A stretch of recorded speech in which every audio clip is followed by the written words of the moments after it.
Next है बच्चे आपका इकाइनोडर्मेटा। मैं इससे रिलेटेड आपको ज़रूरी चीज़ें बता देती हूँ सारी। वो सब आपको पता है कि बायलेटरली सिमेट्रिकल होते हैं, ठीक है, सिलोमेट है या नहीं है।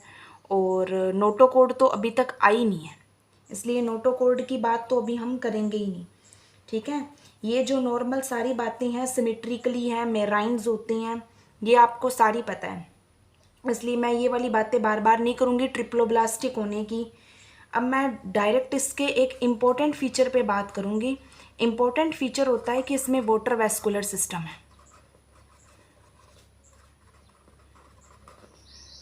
वाटर वैस्कुलर सिस्टम यानी एक ऐसा सिस्टम, यानी इस सिस्टम के अंदर वाटर का सर्कुलेशन होना है।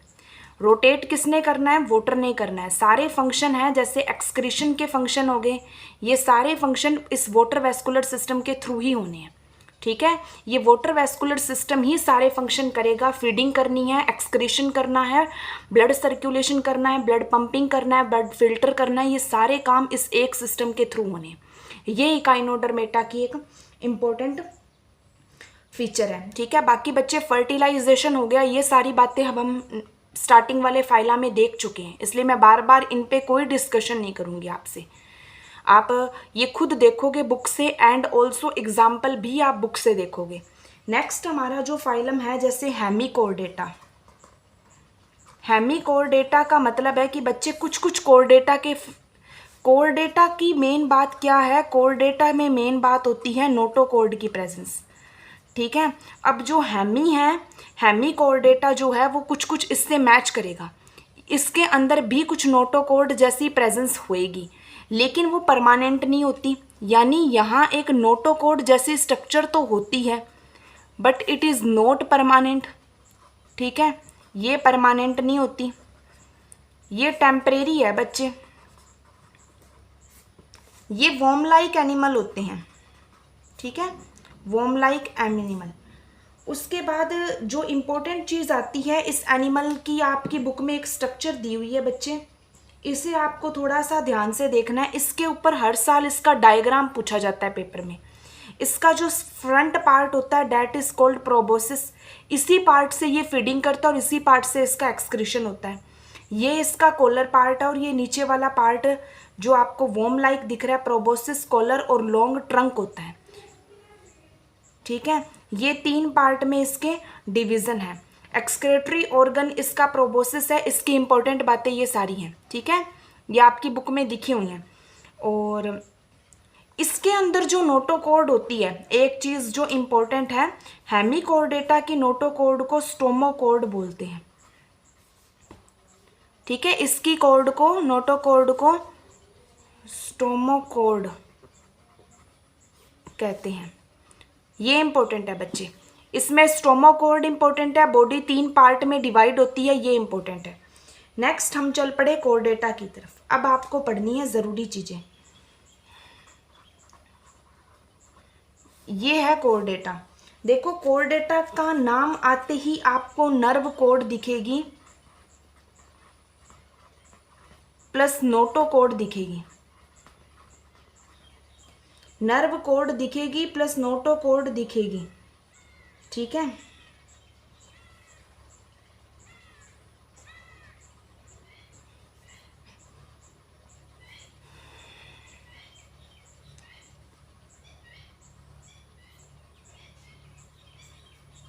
जिसे हम अपनी भाषा में बोलते हैं रीढ़ की हड्डी। हाँ, रीढ़ की हड्डी, यानी ये एनिमल अब स्टैंड होना स्टार्ट हो गए, इनमें स्टैंडिंग की प्रोसीजर आ गया, ठीक है। ये अब खड़े हो सकते हैं, या ये अपनी बॉडी को विदाउट किसी सपोर्ट के खड़ा कर सकते हैं। ये उस चीज़ के लिए इनमें नोटोकोड प्रेजेंट है बच्चे। अब एक छोटा सा इंपॉर्टेंट क्लासिफिकेशन होगा आपका कि जो हमारा ये कोर्डेटा होता है, ये आगे 2 पार्ट में डिवाइड होता है, यूरोकोर्डेटा और सिफेलोकोर्डेटा। यूरोकोर्डेटा और सिफेलोकोर्डेटा 1 और 2, 2 पार्ट हैं इसके। यूरोकोर्डेटा को ही ट्यूनिकाटा बोलते हैं, और ये एक सिफेलोकोर्डेटा है। यूरोकॉर्डेटा तो वो होते हैं जिनके अंदर ये जो नोटोकॉर्ड होती है ये सिर्फ लार्वल स्टेज में प्रेजेंट हो, अडल्ट में नहीं होती। लेकिन इनके अंदर जो सिफेलोकॉर्डेट्स होते हैं इनमें ये पूरी लाइफ टाइम तक नोटोकॉर्ड की प्रेजेंस रहती है। ठीक है, ये जरूरी डेफिनेशन है। What is urochordate, what is cephalochordate, complete है। अब आपको नेक्स्ट चलना है, सिफेलोकॉर्डेट्स को ही हम डिवाइड कर रहे हैं। ठीक है, क्लासिफिकेशन है अब आपका सिफेलोकॉर्डेट्स का। सिफेलोकॉर्डेट्स इनटू 3 में है बच्चे, ये 3 में है। ठीक है, वर्टिब्रेट्स भी हैं।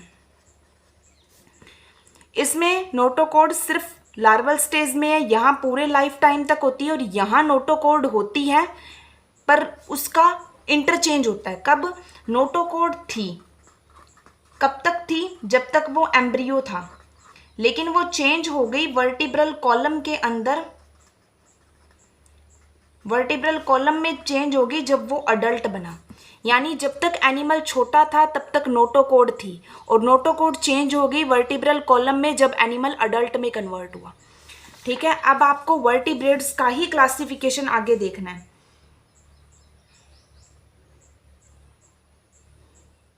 ये सारी चीज़ें आपको दी हुई हैं बुक में, ऐसा कुछ नहीं है कि जो बुक में नहीं है, आपके सब कुछ बुक में है, बस मैं उसी को ही आपके सामने शॉर्ट में इम्पोर्टेंट पॉइंट्स बता रही। आपके वर्टिब्रेट्स के 2 टाइप हैं बच्चे, ए गैनेंथा और गैनेंथोस्टोमेटा। ए गैनेंथा का मतलब होता है जिनमें जा यानी जबाड़े एब्सेंट होते हैं, और यहाँ जा प्रेजेंट होंगे। ठीक है, यहाँ जा नहीं होंगे, इनके मुंह में दांत टीथ एब्सेंट होंगे, और यहाँ टीथ प्रेजेंट होंगे। ए गैनेंथा और गैनेंथोस्टोमेटा। बच्चे ये फाइला है। ठीक है, वर्टिब्रेटा एक फाइला है, और उस फाइला का ये एक सब फाइला है, और इस फाइला में एक क्लास होती है। ये आगे ऐसे क्लासिफिकेशन चलता है, पहले फाइलम, फिर सब फाइलम, और फिर क्लास है। क्लास जिसका नाम क्या है, इसके अंदर जो क्लास होती है उसका नाम होता है साइक्लोस्टोमेटा, और इसमें आगे 2 सुपर क्लासेस हैं, पीसिस,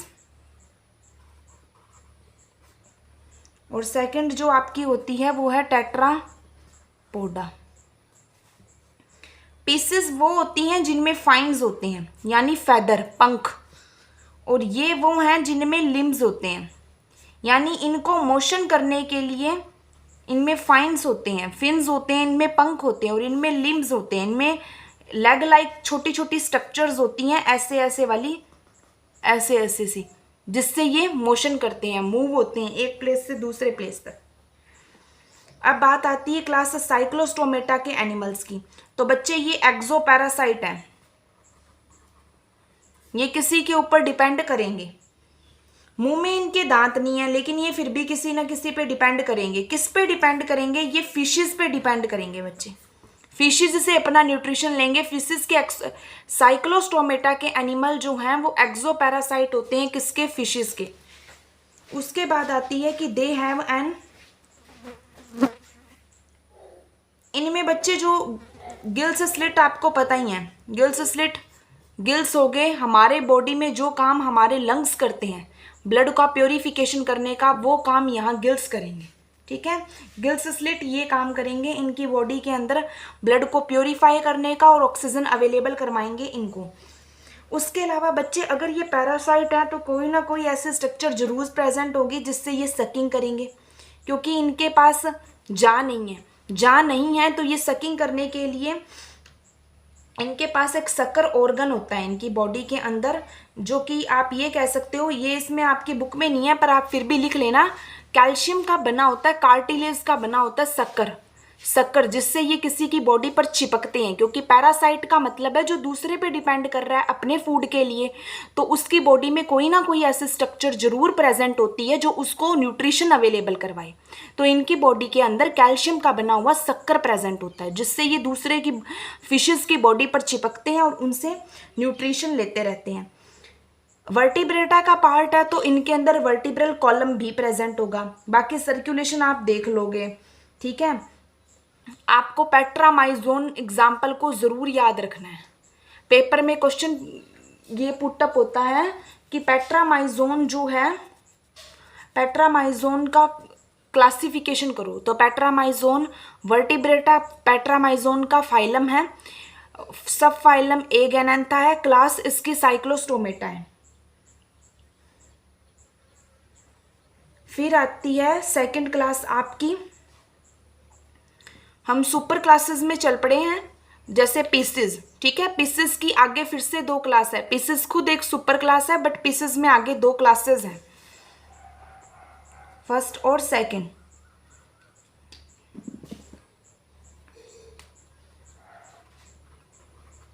कॉन्ड्रिकाइथीज क्लास कॉन्ड्रोकाइथीज है और क्लास सेकंड है ओस्टियोकाइथीज।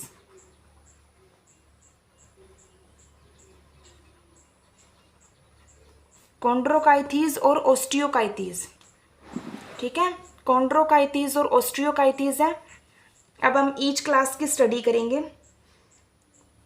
लेक्चर देखते टाइम आपको सिर्फ बुक वेयर अप करनी है, ठीक है। बुक को देखते जाना, बुक में अंडरलाइन करते जाना और लेक्चर को ध्यान से सुनते जाना। क्लास कॉन्ड्रोकाइथीज जो होती है इन एनिमल्स की बॉडी पे, बच्चे आपको ये सारी चीज़ें अब मैं बार बार नहीं बताऊंगी कि इनकी बॉडी पे एक्सोस्केलेटन सिस्टम प्रेजेंट होता है, वो कार्टिलेज का बना होता है, कैल्शियम के स्केल्स प्रेजेंट होते हैं, ये सारी चीज़ें आपको पता है। पीसेस हैं, पीसेस किसकी फैमिली है, पीसेस किसकी क्लास है, पीसेस फिशेस की क्लास होती है, ठीक है। पीसेस में जितनी भी हमारे पास फिशेस होती हैं वो सारी इसी क्लास में रखी जाएंगी। सारी पीसेस के अंदर सारी फिशेस आती हैं और वो दो टाइप की फिशेस हैं। फिशेस भी दो टाइप की होती हैं। कुछ फिशेस आपने वाटर में देखी होंगी जो एज ए लाइक बहुत ज़्यादा कलर्ड होती हैं और ब्यूटीफुल होती हैं, तो वो अलग क्लास में रखेंगे। और जो फिशेस थोड़ी सी ज़्यादा हार्मफुल होती हैं, थोड़ी पॉइजनस होती हैं, थोड़ी अट्रैक्टिंग होती हैं, उनको हम अलग क्लास में रखेंगे। मैं आपको ये नहीं कह रही कि कॉन्ड्रियो में कौन सी और ओस्टियो में कौन सी है, ठीक है। कॉन्ड्रियो का और ओस्टियो का नाम जिस बेस पे रखा गया है वो अलग चीज़ है। देखो बच्चे, एक एक्सोस्केलेटन सिस्टम होता है और एक एंडोस्केलेटन सिस्टम होता है, ठीक है। एक्सोस्केलेटन सिस्टम होता है कि जिस पर हमारी एक्सटर्नल बॉडी टिकी है, और एंडोस्केलेटन सिस्टम होता है जो हमारे इंटरनल ऑर्गन की प्रोटेक्शन कर रहा है। अगर हमारा एक्सोस्केलेटन सिस्टम बना है कार्टिलेज का, ठीक है, एक्सोस्केलेटन सिस्टम बना है कार्टिलेज का, कार्टिलेज भी एक कैल्शियम टाइप का ही मटेरियल होता है पर थोड़ा वीक होता है, ठीक है। कार्टिलेज भी एक कैल्शियम जैसा ही मटेरियल है, बोन्स बनी है कैल्शियम की, पर कार्टिलेज भी ऐसा ही होता है। अगर हमारा एक्सोस्केलेटन सिस्टम फिशेस का बना हुआ है कार्टिलेज का, तो आप उसे कॉन्ड्रियो क्लास में रखोगे। अगर वो बना है बोन्स का तो आप उसे ओस्टियो क्लास में रखोगे।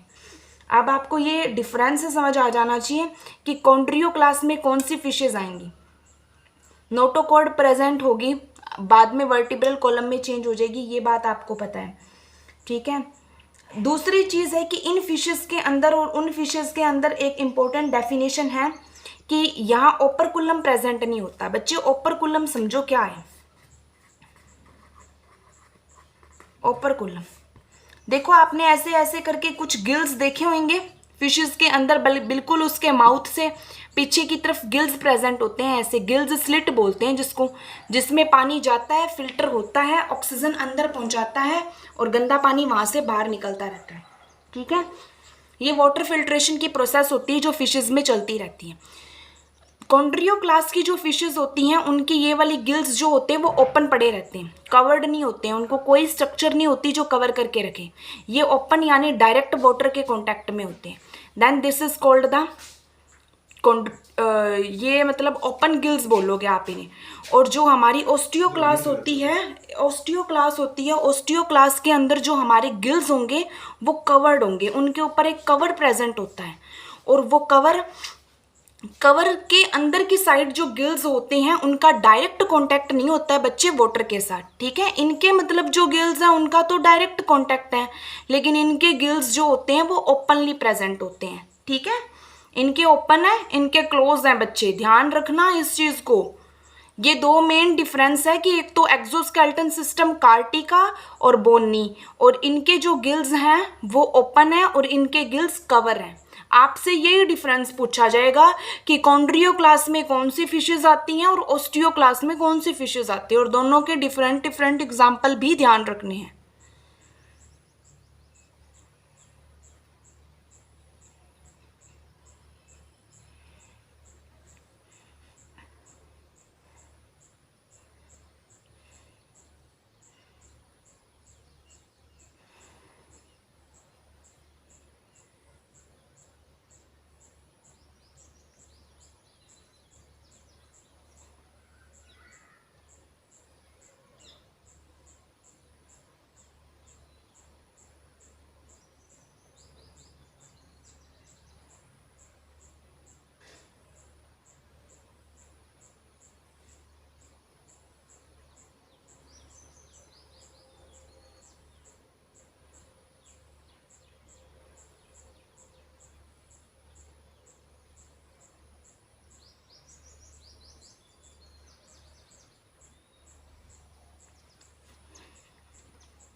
बच्चे एक और डिफरेंस है इन दोनों के बीच में, यहाँ एयर ब्लडर प्रेजेंट होता है और यहाँ एब्सेंट होता है। अब आप एयर ब्लडर का यूज़ देखो क्या है। एयर ब्लडर जो होता है बच्चे, ये मेरा पेन फिर बंद हो गया।